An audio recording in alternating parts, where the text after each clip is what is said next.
नमस्कार दोस्तों, आप सभी का स्वागत है आपके अपने YouTube चैनल ज्ञान स्टडी LMP पर। दोस्तों आज हम लोग सामान्य ज्ञान का प्रैक्टिस सेट करने वाले हैं। प्रैक्टिस सेट नंबर 1 है जो कि आपकी हर एग्ज़ाम के लिए इम्पॉर्टेंट है।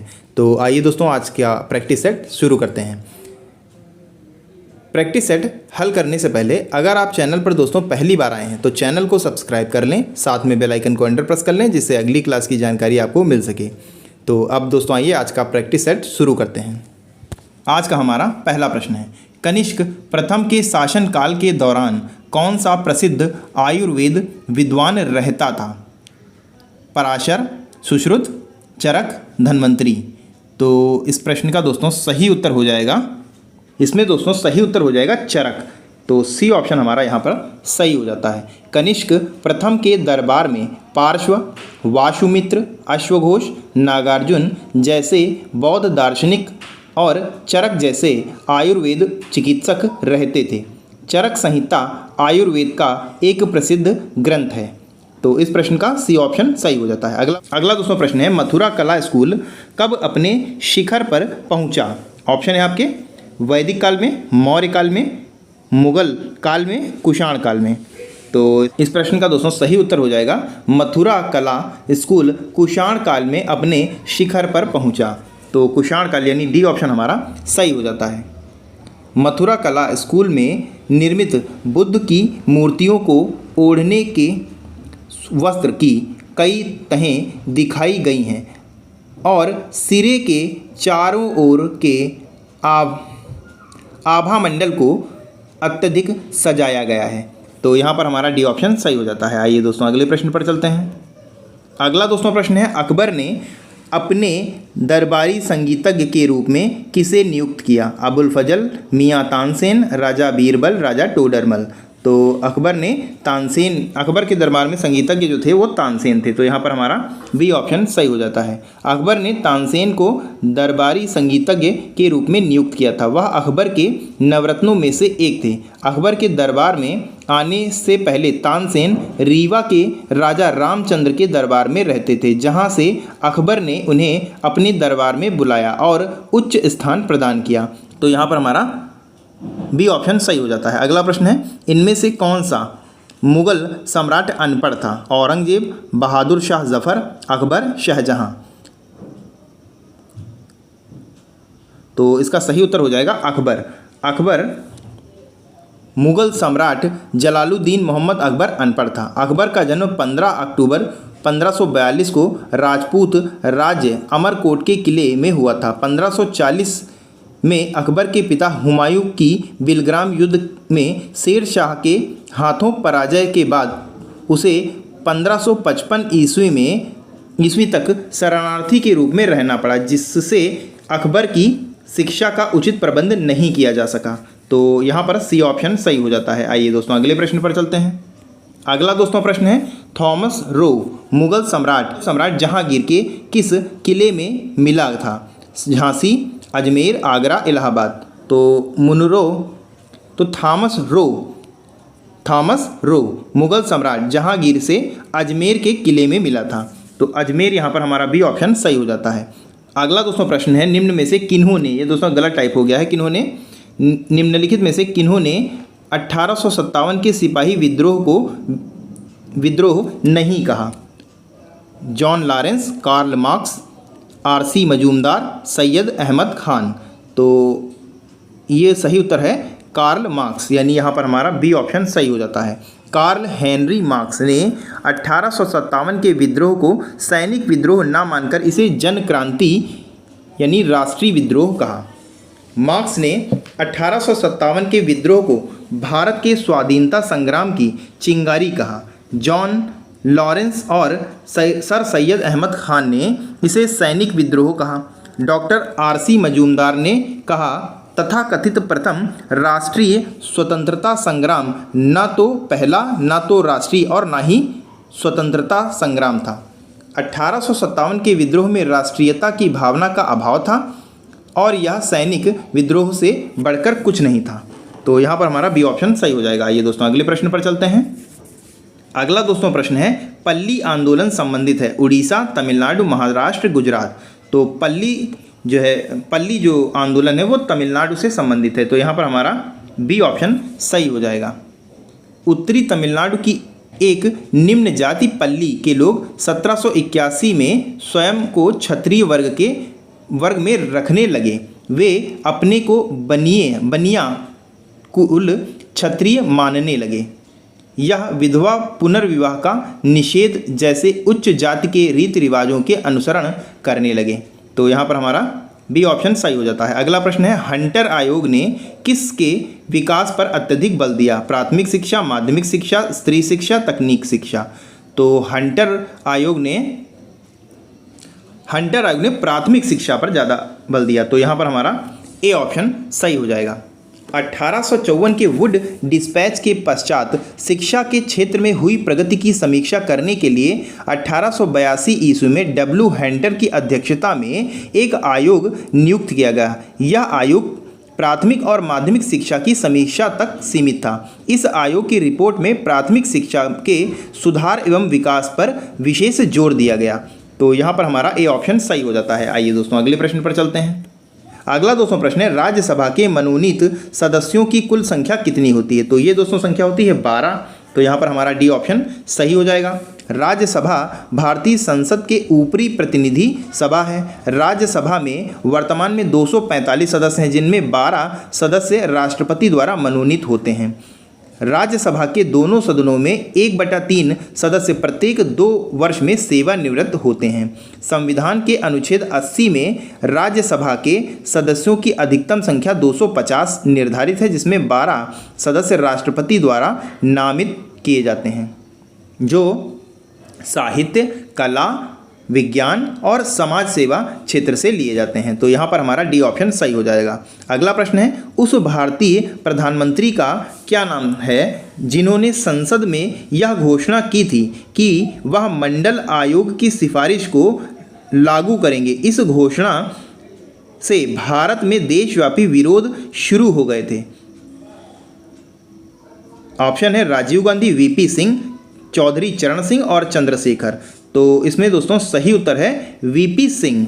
तो बी ऑप्शन हमारा सही हो जाएगा। भूतपूर्व भारतीय प्रधानमंत्री वीपी सिंह ने वर्ष 1990 के मंडल कमीशन की अनुशंसाओं को लागू करने की घोषणा की थी। मंडल आयोग का गठन 1979 के तत्कालीन जनता पार्टी की सरकार द्वारा किया गया था, जिसके अध्यक्ष विंदेश्वरी प्रसाद मंडल थे।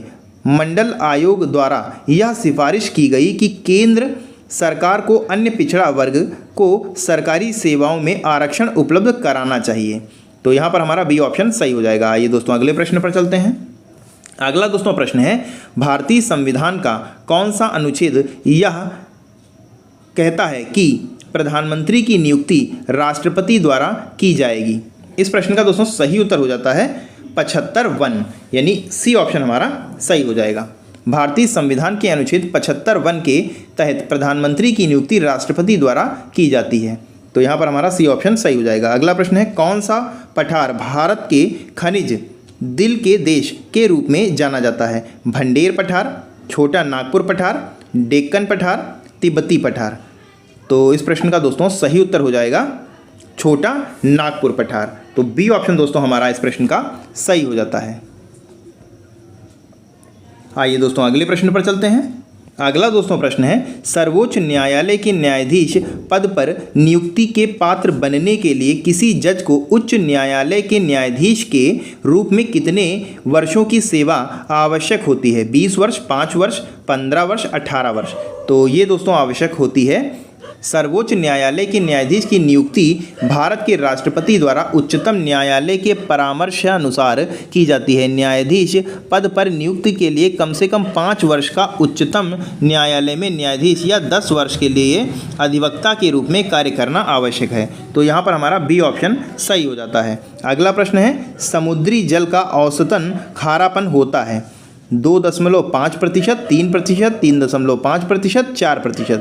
तो इस प्रश्न का दोस्तों सही उत्तर हो जाएगा समुद्री जल का औसतन खारापन 3.5% होता है। तो यहाँ पर हमारा सी ऑप्शन सही हो जाता है। आइए दोस्तों अगले प्रश्न पर चलते हैं।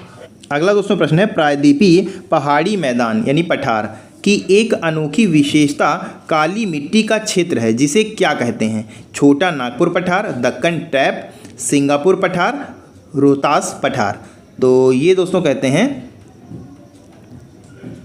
दक्कन ट्रैप। तो यहाँ पर हमारा बी ऑप्शन सही हो जाता है। प्रायद्वीपीय पठार की एक विशेषता होती है यहाँ पाई जाने वाली काली मृदा, जिसे दक्कन ट्रैप के नाम से जाना जाता है। दक्कन ट्रैप में काली मृदा का निर्माण बेसाल्ट लावा के अपरक्षण यानी अपर्दन के फलस्वरूप होता है। तो यहाँ पर हमारा बी ऑप्शन सही हो जाता है। अगला प्रश्न है, आंध्र प्रदेश का विजयवाड़ा शहर किस नदी के किनारे स्थित है? कावेरी, गोदावरी, महानदी, कृष्णा। तो ये दोस्तों कृष्णा नदी पर स्थित है। तो यहाँ पर हमारा डी ऑप्शन सही हो जाता है। आइए दोस्तों अगले प्रश्न पर चलते हैं। अगला दोस्तों प्रश्न है, विश्व का सबसे ऊंचा झरना स्थित है कनाडा में, गुयाना में, वेनेजुएला में, ऑस्ट्रेलिया में। तो विश्व का सबसे ऊंचा झरना वेनेजुएला में स्थित है। तो यहाँ पर हमारा सी ऑप्शन सही हो जाता है। इसकी ऊंचाई की बात करें तो 979 मीटर है। यह जलप्रपात वेनेजुएला के कमेना नेशनल पार्क में स्थित है। तो यहाँ पर हमारा सी ऑप्शन सही हो जाता है। अगला प्रश्न है, मैक्सिको की खाड़ी किसके द्वारा अटलांटिक महासागर से जुड़ी हुई है? फ्लोरिडा जल संधि, ओट्रांटो जल संधि, कुक जल संधि, डोवर जल संधि। तो मैक्सिको की खाड़ी अमेरिका और क्यूबा के बीच फ्लोरिडा जल संधि के माध्यम से अटलांटिक महासागर के हिस्से से जुड़ा हुआ है। तो यहाँ पर हमारा ए ऑप्शन सही हो जाता है। आइए दोस्तों अगले प्रश्न पर चलते हैं। अगला दोस्तों प्रश्न है, वह स्थिति जहां एक अर्थव्यवस्था में पैसे की आपूर्ति वस्तुओं और सेवाओं की आपूर्ति से अधिक हो जाती है कहलाती है? आर्थिक विकास, परिधान, सकारात्मक आर्थिक संतुलन, मुद्रास्फीति।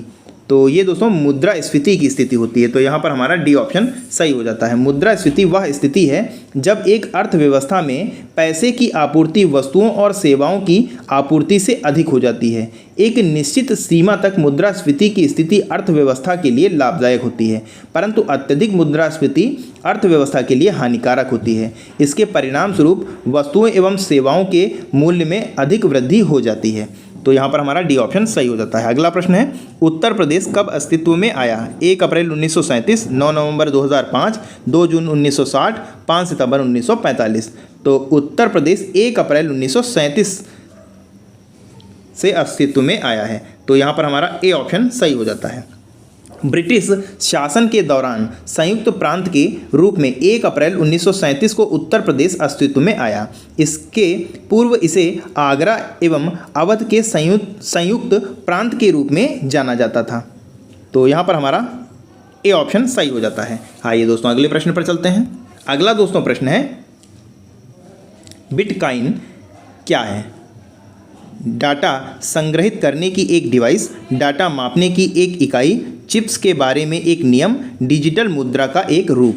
तो बिटकॉइन एक विकेंद्रीकृत डिजिटल मुद्रा का एक रूप है। तो यहाँ पर हमारा डी ऑप्शन सही हो जाता है।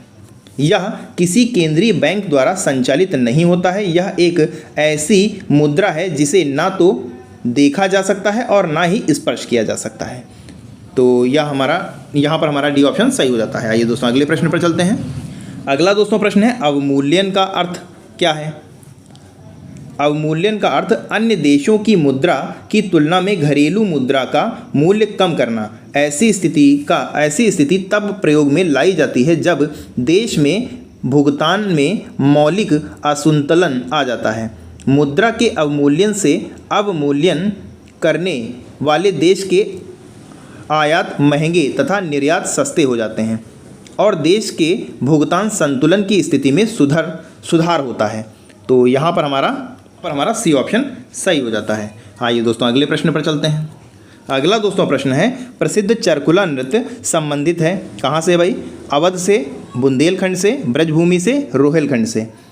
तो चरकुला नृत्य उत्तर प्रदेश के मथुरा जिले का विशेष नृत्य उत्सव है। स्त्री और पुरुष सिर पर मिट्टी के 7 घड़े और उस पर 108 तेल के दीपक रखकर प्रदर्शन करते हैं। यह संतुलन एक कठिन कार्य है। चरकुला नृत्य व गीत भगवान कृष्ण की प्रशंसा और सम्मान के लिए लिखे गए हैं।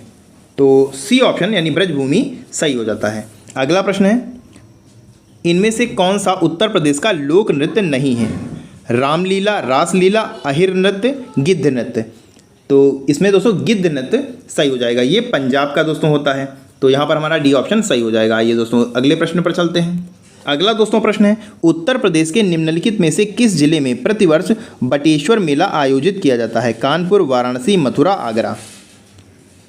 उत्तर प्रदेश के आगरा जिले में बटेश्वर मेले का आयोजन किया जाता है, तो यहाँ पर हमारा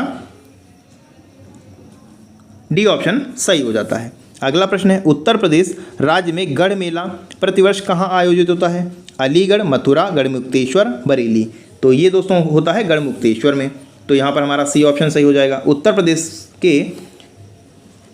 प्रदेश में गढ़ मेला प्रतिवर्ष कार्तिक पूर्णिमा के अवसर पर लगने वाला एक मेला है, जो कि उत्तर प्रदेश के हापुड़ जिले के गढ़मुक्तेश्वर में लगता है। गढ़मुक्तेश्वर गंगा नदी के किनारे बसा एक शहर है, तो यहाँ पर हमारा सी ऑप्शन सही हो जाता है। आइए दोस्तों अगले प्रश्न पर चलते हैं।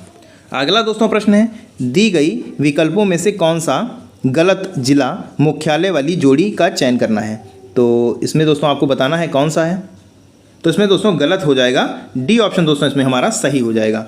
कौशाम्बी जो है वो उत्तर प्रदेश राज्य का एक जिला है। इसका मुख्यालय मंझनपुर में स्थित है। ऐतिहासिक दृष्टि से कौशाम्बी एक महत्वपूर्ण जिला है।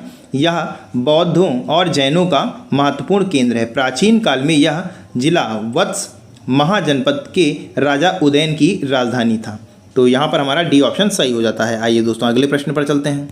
अगला दोस्तों प्रश्न है, वर्ष 2011 की जनगणना के अनुसार उत्तर प्रदेश की जनसंख्या का वृद्धि प्रतिशत क्या था? ये दोस्तों था 20.23, तो यहाँ पर हमारा बी ऑप्शन सही हो जाता है, 20.23। अगला प्रश्न है, कैलिस्टो, एमटी, एरियल और सेंचुरी विभिन्न प्रकार के हैं। Word art, front size, stylish और फ्रंट। तो इसका दोस्तों सही उत्तर हो जाएगा, ये दोस्तों एक फ्रंट है, तो यहाँ पर हमारा डी ऑप्शन सही हो जाएगा। आइए दोस्तों अगले प्रश्न पर चलते हैं। अगला दोस्तों प्रश्न है, इनमें से कौन सा इंटरनेट तक पहुँच प्रदान करता है? MNP, ISP, spreadsheet, search engine. तो इसमें दोस्तों सही उत्तर हो जाएगा, बी ऑप्शन हमारा सही हो जाएगा। अगला प्रश्न है, निम्नलिखित में से कौन सा समूह MS एक्सेल के इंसर्ट टैब में मौजूद नहीं है? रेखांकन, आर्टिकल, लिंक, प्रतीक। तो इसमें दोस्तों बी ऑप्शन हमारा सही हो जाता है। आइए दोस्तों अगले प्रश्न पर चलते हैं। अगला दोस्तों प्रश्न है, स्थायी रूप से संग्रहित डाटा के लिए उपयोग किया जाने वाला शब्द है? विविध डाटा, कैश डाटा, चुनिंदा डाटा, टेम्पो डाटा। तो इसमें दोस्तों कैश डाटा हमारा सही उत्तर हो जाएगा, तो यहाँ पर हमारा बी ऑप्शन सही हो जाएगा। अगला प्रश्न है, निम्नलिखित में से कौन एक प्राइमरी स्टोरेज डिवाइस है? Hard disk, random access memory, magnetic tape, optical disk. तो इसमें दोस्तों सही उत्तर हो जाएगा वह मेमोरी यूनिट जो सीधे सेंट्रल प्रोसेसिंग यूनिट से संपर्क रखता है तथा हर समय कंप्यूटर से जुड़ा रहता है, प्राथमिक या मुख्य मेमोरी कहलाता है। प्राथमिक स्टोरेज की मेमोरी रैंडम एक्सेस मेमोरी एक अस्थायी मेमोरी है, जहां डाटा और सूचनाओं को अस्थायी तौर पर रखा जाता है। इसमें संग्रहित सूचना को बदला जा सकता है। कंप्यूटर की पावर सप्लाई बंद कर देने पर रैम में संग्रहित डाटा समाप्त हो जाता है। हार्ड डिस्क, मैग्नेटिक टेप और ऑप्टिकल डिस्क द्वितीयक या सहायक मेमोरी हैं। तो यहाँ पर हमारा बी ऑप्शन सही हो जाएगा। आइए दोस्तों अगले प्रश्न पर चलते हैं।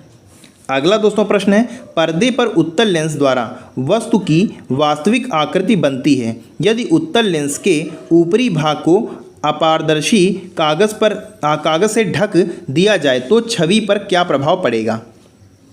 तो इसमें दोस्तों क्या होगा, वस्तु की पूर्ण छवि प्राप्त होगी परंतु उसकी तीव्रता कम हो जाएगी। तो यहाँ पर हमारा डी ऑप्शन सही हो जाएगा। जब उत्तल लेंस के ऊपरी भाग को ढक दिया जाएगा तो वस्तु से आने वाली किरणें लेंस के आधे भाग से परावर्तित होती हैं और वस्तु की पूर्ण छवि प्राप्त होगी तथा इसकी तीव्रता कम हो जाएगी।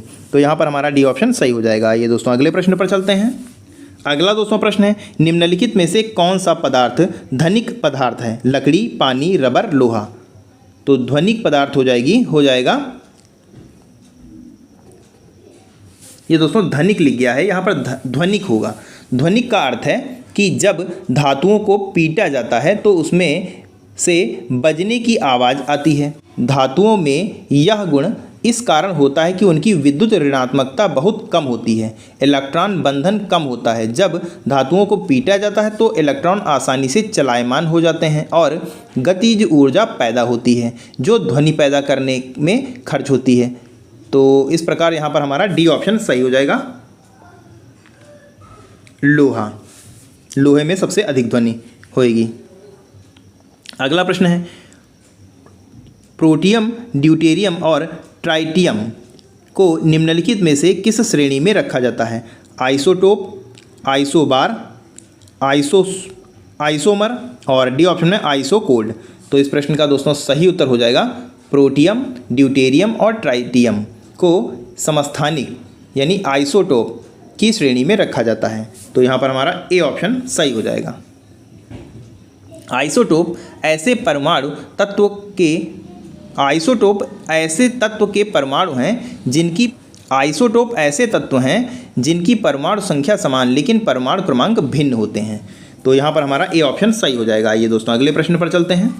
अगला दोस्तों प्रश्न है, निम्नलिखित में से कौन सा यौगिक संगमरमर का एक प्रमुख घटक है? Magnesium sulphate, silicon dioxide, calcium carbonate, potassium nitrate. तो इस प्रश्न का दोस्तों सही उत्तर हो जाएगा संगमरमर एक रूपांतरित चट्टान है जिसका प्रमुख घटक कैल्शियम कार्बोनेट यानी CaCO3 होता है। तो सी ऑप्शन हमारा सही हो जाएगा, कैल्शियम कार्बोनेट। अगला प्रश्न है, विटामिन B2 का रासायनिक नाम क्या है? Thiamine, retinol, ascorbic acid, riboflavin. तो इसका दोस्तों रासायनिक नाम होता है राइबोफ्लेविन। तो यहाँ पर हमारा डी ऑप्शन सही हो जाएगा। आइए दोस्तों अगले प्रश्न पर चलते हैं।